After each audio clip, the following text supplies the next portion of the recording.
दोस्तों बहुत सारे बच्चों की जो है क्वेरी आ रही थी कि सर तमिलनाडु में एंटी नीट बिल जो पास हुआ था उसको लेकर क्या अपडेट है।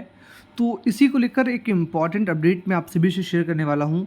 आप सभी के सामने जो आर्टिकल है वो है एनडीटीवी इंडिया का और यहाँ पर चीज़ें बताई गई हैं। आपको बता दें, टाइटल है अब राज्यपाल की सहमति की कोई ज़रूरत नहीं, तमिलनाडु ने नीट को हटाने के लिए कमर कसी। आपको बता दूं कि तमिलनाडु गवर्नमेंट जो सत्ता पक्ष है या विपक्ष है, दोनों ही चाहते हैं कि नीट एग्ज़ाम कंडक्ट ना हो।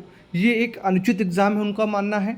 इससे बच्चों का लॉस होता है और इससे कोचिंग इंस्टीट्यूट का काफ़ी फ़ायदा होता है। वो महंगी फ़ीस लेकर बच्चों को नीट की प्रिपरेशन कराते हैं और काफ़ी स्कैम भी होता है, ऐसा कहना है। वहाँ की जो गवर्नमेंट है, वहाँ के जो मुख्यमंत्री हैं एम के स्टालिन, या जो उनके विपक्ष में हैं, उनका भी सेम मानना है।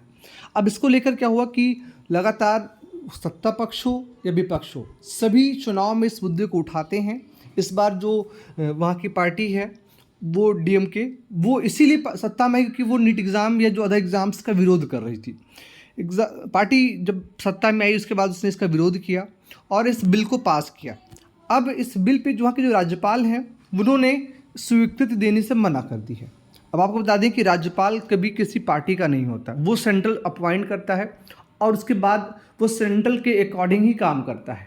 अब जब कोई बिल राज्यपाल पास नहीं करता है तो फिर वो जाता है राष्ट्रपति के पास, और राष्ट्रपति के पास सुप्रीम पावर है कि वो राज्यपाल या मुख्यमंत्री या प्रधानमंत्री किसी के भी डिसीजन को चेंज कर सकता है। अब लेटेस्ट अपडेट आई जब तमिलनाडु के जो राज्यपाल हैं उन्होंने बोला कि हम ऐसा कभी होने नहीं देंगे, मतलब जीते जी मैं कभी इस बिल पर जो है हस्ताक्षर नहीं करूंगा। जब ये स्टेटमेंट तमिलनाडु के राज्यपाल ने दिया तो उसके बाद वहाँ पर एक बहुत बड़ी बहस छिड़ गई और आर्टिकल आपके सामने है। सत्ता पक्ष हो विपक्ष हो, सभी जो है नीट एग्ज़ाम को विरोध करते हैं और इसीलिए कहा कि अब हमें राज्यपाल की कोई ज़रूरत नहीं। जैसे ही राष्ट्रपति से हमें कोई भी सूचना मिलेगी हम इस रूल को अप्लाई कर देंगे।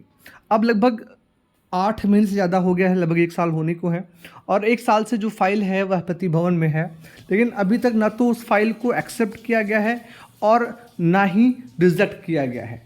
अब इस पूरे मैटर पे आपका क्या ओपिनियन है वो आप अपने कमेंट्स में दे सकते हैं। 99% जो पॉसिबिलिटी है, जब तक सेंटर में मोदी गवर्नमेंट है तब तक तो ऐसा नहीं होगा और उसके बाद अगर कुछ होता है तो वो एक महज इत्तेफाक होगा। फिलहाल के लिए नीट से जुड़ी इस अपडेट में इतना ही। आप सभी फ्यूचर डॉक्टर्स का बहुत बहुत धन्यवाद। Thank you so much. जय हिंद।